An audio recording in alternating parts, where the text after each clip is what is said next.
Minasan, konnichiwa. Hari ini kita akan belajar bahasa Jepang. Nihongo, benkyou shimashou. Lalu apa yang kita pelajari hari ini? Ada 3 ya guys.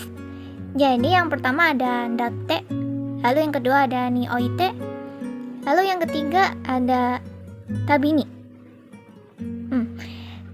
Kita mulai untuk yang pertama. Apa itu datte? Untuk penjelasan datte sendiri, datte itu partikel kutipan yang sering digunakan dalam percakapan biasa atau informal, sehingga biasanya dapat digunakan kepada orang yang dekat. Untuk artinya sendiri itu katanya. Ingat ya, katanya.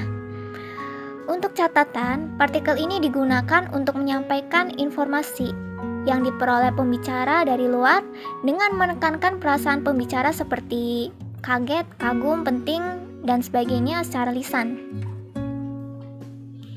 Oke, kita masuk ke pola atau rumus kalimat. Untuk polanya sendiri itu ada 3 ya. Yang pertama ada kata kerja biasa ditambah datte, lalu yang kedua ada kata sifat i ditambah datte, lalu ada kata sifat na atau kata benda ditambah datte. Untuk contoh kalimatnya, yang pertama ada Yamamoto-san, mou Nihon ni wa modotte konai n datte. Katanya, Yamamoto gak akan kembali ke Jepang lagi. Lalu yang kedua ada watashi no otou-san, wakai wa kakoyokatta n datte. Ayahku katanya dulu waktu muda keren.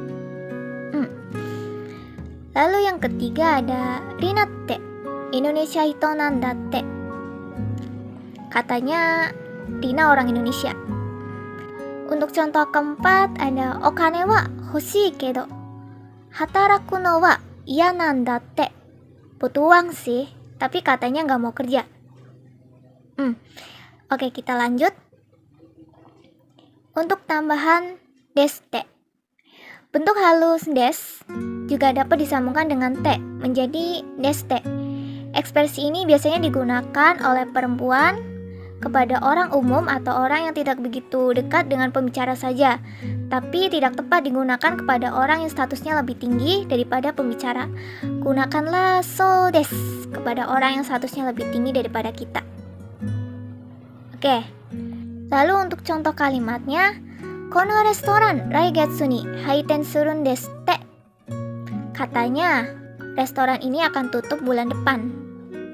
Untuk perbedaan antara deshite dan te. Deshite dan te sama-sama dapat diterjemahkan seperti katanya, namun te lebih menunjukkan kutipan dan sebenarnya. Di belakang te disembunyikan kata kerja seperti berkata atau mendengar dan sebagainya. Sedangkan deshite lebih menunjukkan informasi atau kabar dari luar. Untuk contoh kalimatnya, sensei ga kyou no sukudai wa shinakute mo itte. Ita. Pakai te ya, bukan datte. Indonesianya itu kata sensei, PR hari ini nggak perlu dikerjakan. Oke, kita lanjut untuk yang kedua. Ada ni oite. Untuk penjelasan ni oite sendiri itu, ni oite merupakan ungkapan bahasa Jepang yang digunakan untuk menyatakan suatu hal berkaitan dengan lokasi, kegiatan, suatu periode atau waktu, atau keadaan tertentu. Untuk artinya itu bisa di, pada, atau dalam. Untuk catatan, ungkapan ini hanya digunakan dalam situasi formal atau sebagai bahasa tulisan sehingga tidak diungkapkan dalam percakapan kasual sehari-hari. Pola ini merupakan bentuk formal dari partikel D yang berfungsi untuk menyatakan lokasi terjadinya suatu hal, atau partikel ini yang digunakan untuk menyatakan waktu ada periode tertentu ketika suatu hal terjadi. Oleh karena itu, kata benda yang digunakan sebelum pola ni oite bisa berupa keterangan waktu, tempat, kegiatan, suatu keadaan, bidang tertentu, dan sebagainya. Oke, kita lanjut untuk pola atau rumus kalimat.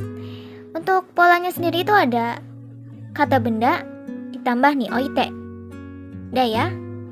Ingat, kata benda ditambah ni oite. Untuk contoh kalimatnya, yang pertama ada shikai no mensetsu ni oite kenkyu keikaku wo happyou shite kudasai. Pada wawancara berikutnya, silakan presentasikan rencana penelitian Anda. Lalu yang kedua ada shitsunai ni oite kitsuen wa kinshi desu. Di dalam ruangan, merokok dilarang. Lalu yang ketiga ada jinsei ni oite mottomo taisetsu na mono wa nan deshou ka? Dalam kehidupan apa hal yang paling penting?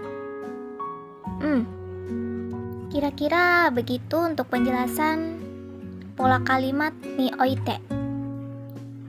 Oke, kita lanjut untuk pola kalimat terakhir, yaitu tabini. Apa itu tabini? Tabini itu pola kalimat yang digunakan untuk menyatakan setiap adanya pengulangan hal yang sama dan selalu terjadi akibat dari hal tersebut. Setiap melakukan A, selalu terjadi B. Untuk artinya sendiri itu ada setiap, selalu. Oke, kita masuk ke pola atau rumus kalimat. Untuk polanya sendiri itu yang pertama ada kata kerja bentuk kamus ditambah tabini. Lalu yang kedua ada kata benda ditambah no, lalu ditambah tabini. Contoh kalimatnya yang pertama, ramen wo taberu tabini nihon wo omoidashimasu. Setiap makan ramen selalu teringat Jepang. Lalu yang kedua ada kanji wo benkyou suru tabini atama ga itaku narimasu. Setiap belajar kanji selalu kepala menjadi sakit. Lalu contoh selanjutnya, chichi wa yasumi no tabini suri ni ikimasu. Setiap libur ayah pergi memancing terus. Lalu yang terakhir ada kaigi no tabini mondai ga mitsukarimasu. Setiap rapat selalu menemukan masalah. Catatan, tabini tidak tepat digunakan untuk menyatakan kegiatan rutin, kebiasaan sehari-hari, atau akibat yang pasti terjadi dari syarat atau yang dapat ditunjukkan penghubung to, karena hal-hal tersebut tidak perlu ditekankan. Contohnya, gakkou ni iku tabini benkyou suru. Ini bukan kayak gini ya. Saya selalu pergi ke sekolah untuk belajar.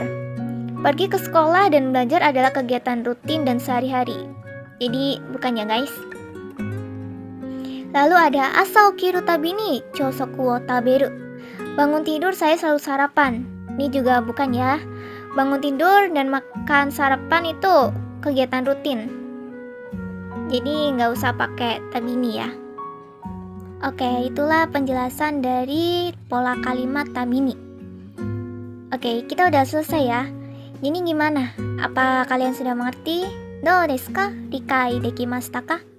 Kalau begitu kita akhiri. Terima kasih yang sudah memperhatikan dan menonton. Arigatou gozaimashita.